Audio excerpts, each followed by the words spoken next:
male or female. And I say men and women because women do it too. So you got some women out here that's a hot mess. And then you got some men that's a hot mess. But most of our lives are messed up. That's why we call them willing women of worship. Most of us got messed up somewhere along the line by a man. Whether it was when I was young, and whether I was a teenager, whether when I was old. The abuse of the hands of a man. And when I say abuse, it don't have to be sexual. It could be verbal. It could be belittling. It could be putting you down. It could be you was messed up and you needed love, and you got a man that saw you needed love and he just wanted to use you. So he used your need to get his need met. That's what happens to us. And so most of us are sitting around hurt from years of mistreatment by a man or a woman.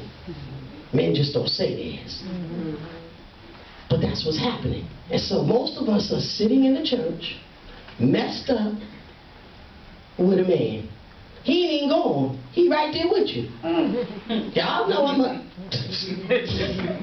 he ain't gone.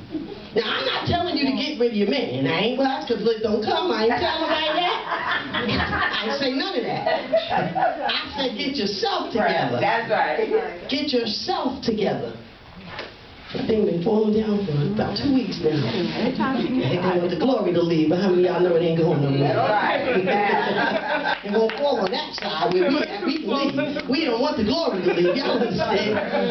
But how many of y'all realize that?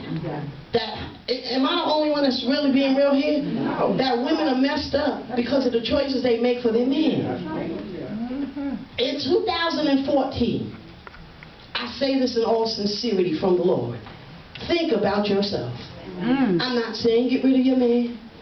I'm not saying beat him up, don't go shoot him or none of that. I ain't say none of that. I would, but that's me. You understand? Mine's is back there. He knows I shoot, so I'll be the one you get rid of. You understand? But reality is, I'm not saying all that. I'm saying evaluate yourself. Put yourself back on the road to success. We're off the roads of success because of our choices in men that caused us to make wrong choices in life. We can't blame them. Because we got a free will. If we can't blame God, then we can't blame a man. Go ahead. You've got to blame yourself for being weak. It's okay to be weak. Okay, remember what I said. Count it all joy. We're going into 2014. I don't care if I was weak. I don't care if I was spineless, if I was foolish, if I was abused, or whatever it is. God is saying in His Word, count it all joy, because I'm able to turn all that bad around and use it for your good and my good. Because somebody else is going through what you've been through. And if I don't heal you, you can't help them. All you can do is hurt them. I don't know how I got there. That wasn't in my plan, but it must be in the house. So let's be real. In 2014, whatever happened, I regret it. I'm sorry about it, but I do have the ability to change. Who said you got to be stuck? People say, well, you know, I know what I got, I don't know what I'm getting. That's about the craziest thing I've ever heard. If you know what you got and you know it's no good, why is you trying to get anything else? That's the first thing. How about get rid of or fix, Lord, what I got? I don't understand that. They want to get rid of one and grab another. Guess what happened? You got rid of the same, you can grab the same thing because you're still the same person. You got to get rid of them or keep them over to the side, push them over, whatever you want to do with them. Fix yourself up. My mom used to tell us all the time, take care of yourself first before you try to take care of anybody else. Because if you messed up, everybody in the house is going to be messed up. And if you got a mess on either end, if mama messed up, house messed up, daddy messed up, house messed up, why house messed up? Because mama messed up. Am I right? And mama can be good, but if daddy messed up and he messed her up and she get attitude, everybody in the house messed up. Now we can't get no good food. We got to take what mama giving us because you see daddy done made a mess.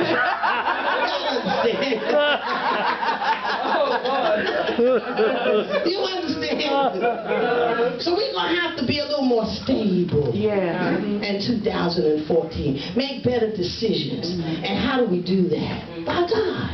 Let's let's be real, in 2014, ask God to increase your Holy Spirit in you. Lord, increase my discernment. Increase my strength. Help me. Don't let me be spineless. They say the way I told you before when I was talking on Freedom Friday, to meet, meaning the spineless and the spiritless. People be looking at like, oh, you all quiet or whatever. No, God said I came for the meek. I came for the spineless one. The one who ain't strong enough to say, I love you, but I ain't going to do it. I love you, but you know what? If you leave me, so what? See, that's what he came for. Those kind of people. There's a whole lot of us that don't want to be by ourselves. Don't know what it'll feel like to be by ourselves. Don't really love them as much as you're putting up with, but you're just thinking it. Come on, y'all, I'm married too. You know you love your husband. But now, some of this stuff you're doing ain't got nothing to do with being married or your man. You just got possession problems and obsession problems. You obsessed because you can't let him go no matter what he do. He just run you into the ground. You still won't. Right?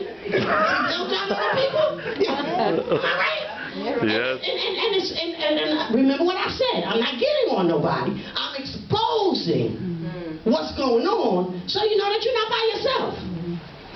But the thing is, God said expose it and then heal it. I'm not exposing you to make you feel bad, make you feel dumb, or whatever. I'm exposing the one who is and the one that's causing it.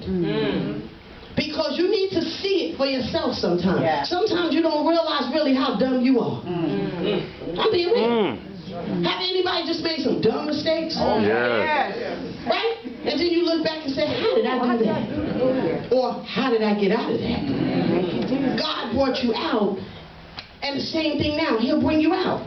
You don't have to stay like that. And if they don't want to change, then it's time for you to make a decision. Think about that.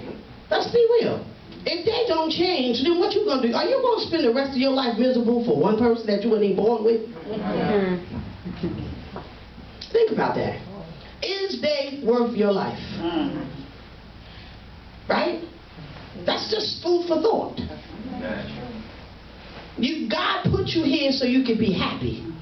He said, I've come that you may have life and have it more abundant. Now, you got life, but is it abundant if you got mess? You got life and you got an abundance of stress, which comes with an abundance of hurt and an abundance of temptation, an abundance of sickness and disease and captivity and bondage. One person bringing all of that to your life and you wasn't born with it. And they don't even share the same skin. Ain't you crazy? Oh, God. I'm just bringing it to life. Ain't you crazy? Now sometimes that's what I'm saying is evaluate yourself. What is wrong with you that you allow that? What happened to you? Because somewhere along the line something happened. Were you abused? Were you beaten? Whether you was jealous, whether you was rejected, whether you was betrayed, whatever it was. But the greatest example that I can give you is Jesus. It happened to him, but in 3 days. Oh. You understand? In 3 days, you can rise. He said, I'm the first among many. I didn't go to the cross so you could be messed up. So it's okay if you did it. It's okay if you fell in it. It's okay if the divers of temptation overtook you. It's okay if you went into the yoke of bondage, but it ain't okay to stay there. It's not okay to stay there. Because I got better for you. I got better for you who in bondage, and I got better for you that put them in bondage. Because let me help you out. If you put them in bondage, you in there too. That's right. You in that envelope too. Hello? Yeah. Wow. You in it too. Because neither one of y'all are doing what you're supposed to do. Because since you got me in bondage, I'm going to make you pay. Y'all know about that, right? The big payback. Y'all understand? Come on. We know. Okay, that's what you're doing, so that's what I do. And ain't nothing changed under the sun. You can talk to the one that's in the grave to tell you the same thing. That's what he did, so I did this, and I did that. But there's a difference between this new generation and the ones that's in the grave. We got careers. See, they used to say they was keeping the man because of the money. That was a lie. Because now